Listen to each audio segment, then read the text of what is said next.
Céline Fallou Mbacké marqua l'histoire du Sénégal, ce pays à la pointe de l'Afrique de l'Ouest. Son père, Cheikh Ahmadou Bamba, naquit à Mbacké Baol vers 1853.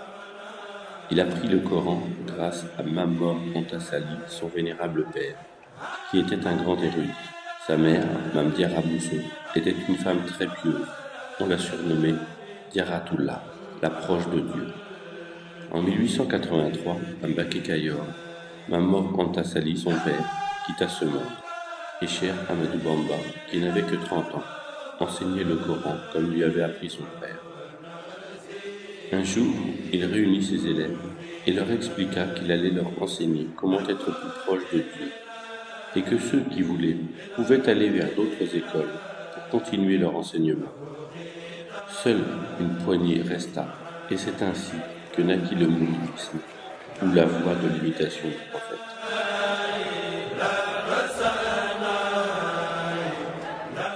Le 27 juin 1886, naquit à Darussalam Céline Fallou Mbacké, et c'est sa mère, Sokhna Awa Bousso, qui était la nièce de Mame Diarra Bousso, qui lui donna la date de sa naissance.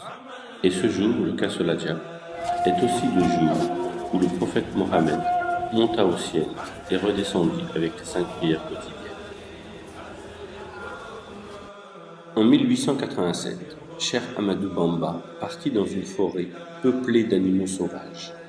Après 15 jours sans nouvelles, une quinzaine de ses proches partirent à sa recherche, et guidés par un berger, ils retrouvèrent Cheikh Ahmadou Bamba.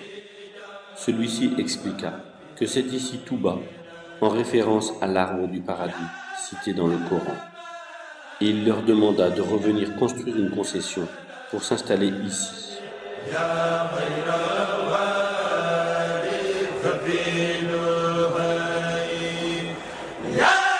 Et c'est ainsi que naquit Touba.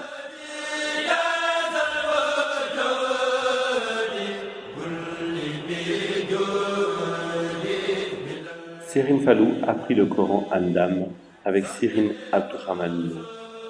Puis, grâce à Serigne Mame Mor Diarra, frère de Cheikh Ahmadou Bamba, suivi de Mame Thierno Birahim, qui continua son éducation. Cheikh Ahmadou Bamba attira de plus en plus de monde, et les colons ne voyaient pas les attroupements d'un bon œil, ainsi que certains damels ou rois locaux, et Cheikh Ahmadou Bamba fut arrêté. Un jugement scandaleux le fit partir en exil au Gabon, dans des contrées austères. Il fut autorisé à rentrer au Sénégal, et le 11 novembre 1902, une foule immense l'accueillit. En 1903, il fut de nouveau arrêté sous les yeux de Céline Fallou, et encore exilé en Mauritanie, chez Cheikh Sidia Baba, où Serigne Fallou le rejoignit.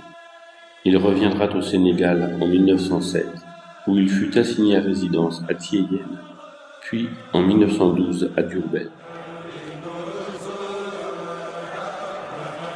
Et c'est d'ailleurs ici, à Diourbel, que fut prise la seule photo connue de Cheikh Ahmadou Bamba. Ce fut après une visite avec Paul Marty, et c'est le capitaine Leclerc qui réalisa la photo.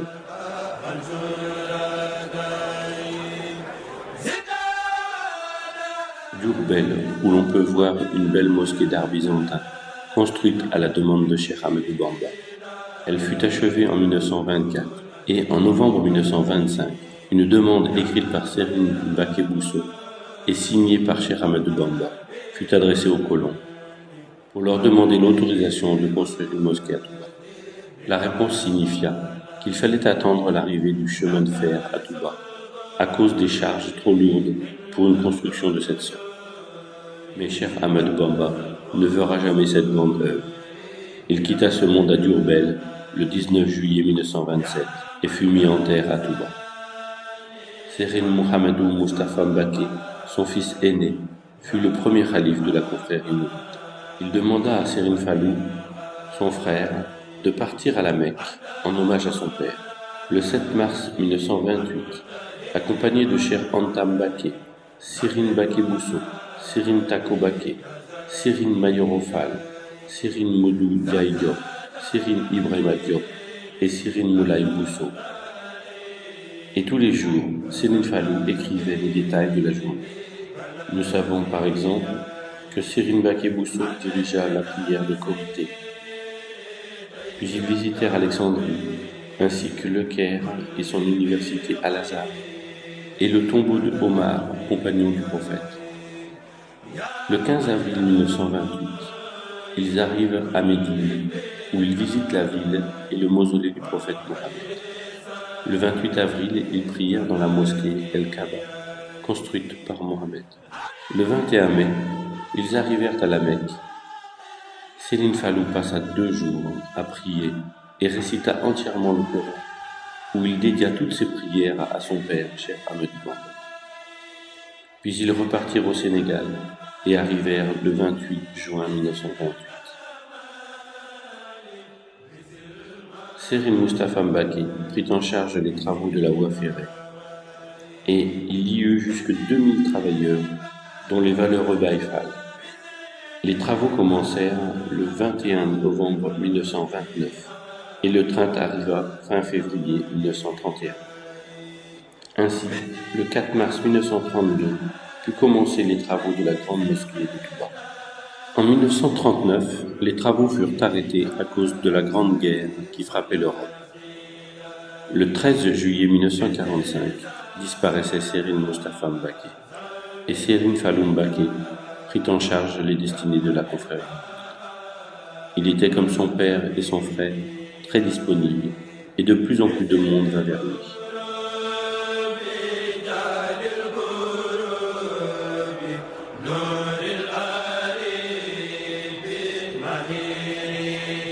C'était un homme moderne, écoutant les nouvelles du monde, utilisant le téléphone. C'était aussi un grand visionnaire. Ainsi, en agriculture, bien avant tout le monde, il prenait le retour à la terre.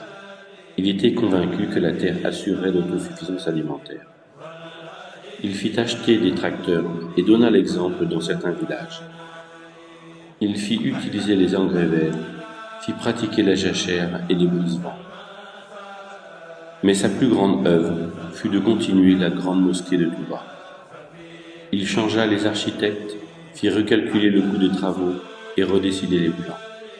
Et enfin, le moment tant attendu arriva, et les fidèles mourides affluèrent à Touba.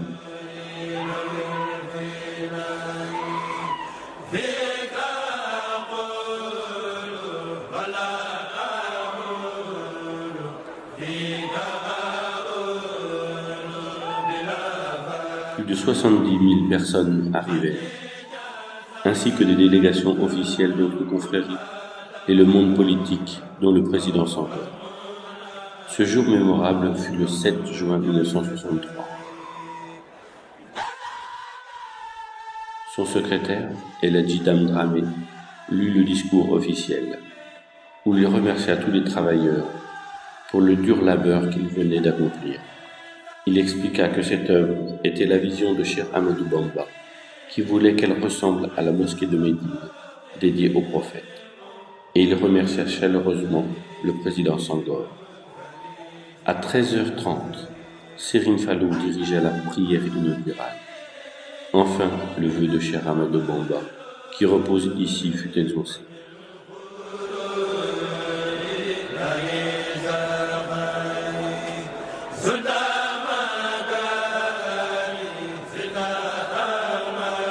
Serigne Fallou côtoya longtemps Cheikh Ibra Fall, fidèle travailleur et compagnon de Cheikh Ahmadou Bamba.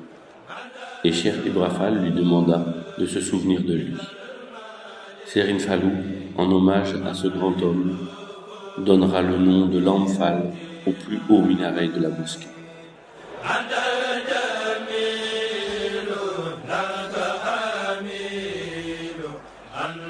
Serigne Fallou était très proche des membres de sa famille.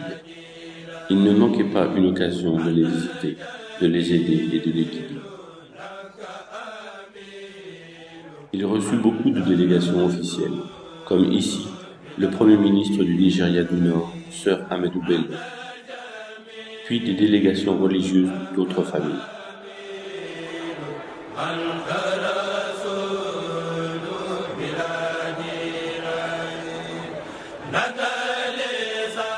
souvent honoré et décoré avec les grands dignitaires de l'époque, mais aussi à titre individuel. Ici, il était honoré avec El Hadji Thierno Seydou Nourou Tall, Serigne Babacar Sy, El Hadj Pedro Diop, Seydina Issa Laye et à ses côtés Elimane El Fall.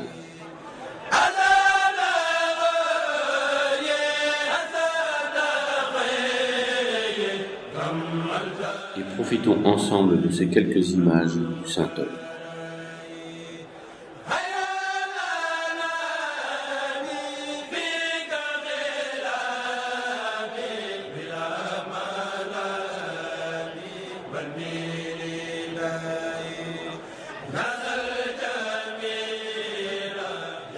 C'était un homme de miracle.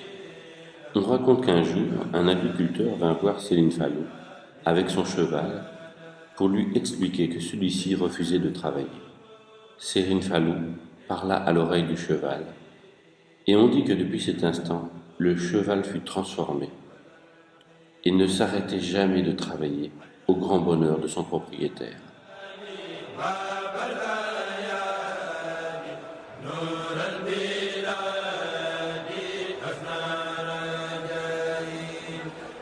Il aimait se ressourcer à Dindi, proche de Touba, où il reçut le premier président de la Côte d'Ivoire, M. Houphouët-Boigny.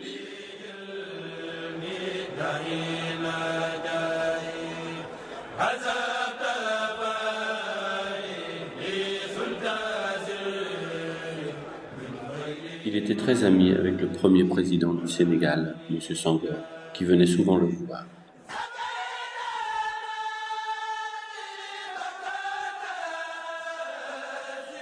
Mais écoutons Céline Fallou Mbacké répondre à un journaliste à propos du président Senghor.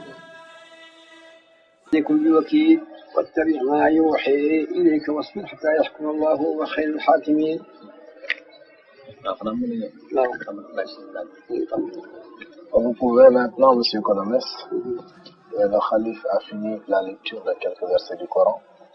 Il est maintenant à votre entière disposition pour répondre à toutes les questions que vous voudrez bien lui poser. On dit au Sénégal que le calife des Mourides est le supporter numéro 1 du président Senghor. Or, c'est étrange, un calife musulman, supporter d'un président catholique.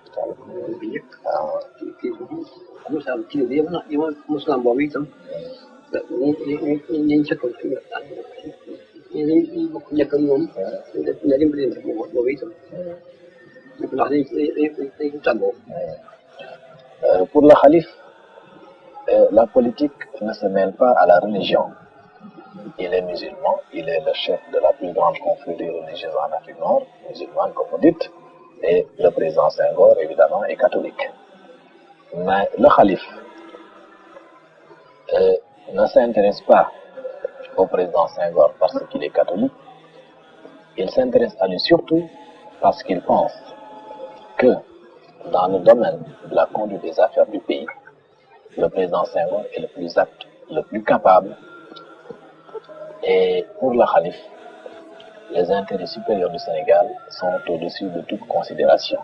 Évidemment, nous n'allons pas demander au président Senghor de diriger les affaires spirituelles des musulmans. Ce qu'on demande au président Senghor, ce n'est pas sa religion, c'est de conduire le Sénégal sur la voie du progrès, de la paix et de la liberté. Et surtout, tout cela dans le respect des valeurs traditionnelles. En mai 1968, il lut un discours à la radio à propos des grandes grèves. Disciples mourides, je vous ordonne de ne pas suivre le mot d'ordre de grève. Sachez que le chef de l'État est la vigie de la nation, et que ces désirs, que je sais tous être dans le sens de l'intérêt de la nation, sont des ordres que je vous demande d'exécuter. Allez au travail. Que ceux d'entre vous qui sont paysans aillent travailler la terre, au lieu de rester en ville, qu'ils ne se laissent pas entraîner dans une autodestruction, car la nation, c'est vous tous. Aux parents d'élèves, je demande d'exercer l'autorité nécessaire sur vos enfants, pour qu'ils retournent à l'école et qu'ils soient disciplinés en toutes circonstances. J'apporte au chef de l'État mon soutien le plus complet et lui renouvelle mon amitié et mon indéfectible attachement.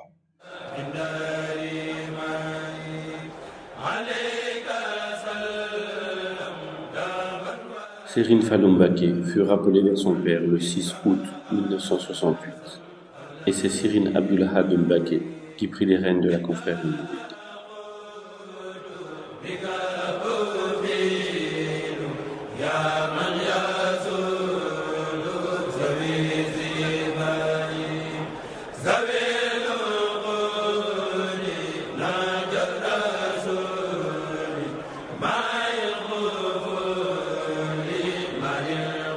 Serigne Modou Bousso Dieng, de son vrai nom Mouhamadou Moustapha Mbacké, fils aîné de Serigne Fallou, géra les affaires de la famille.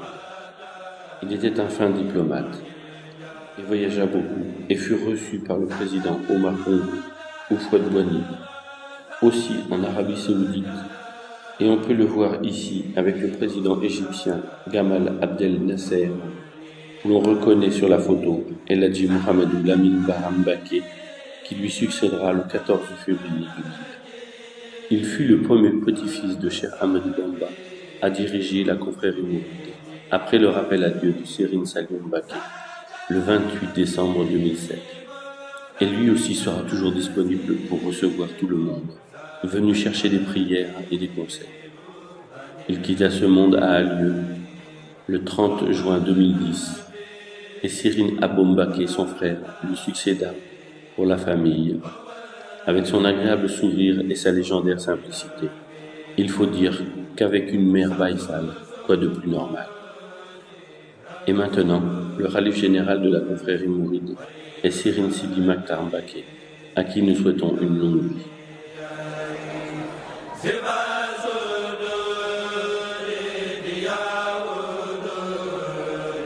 Badr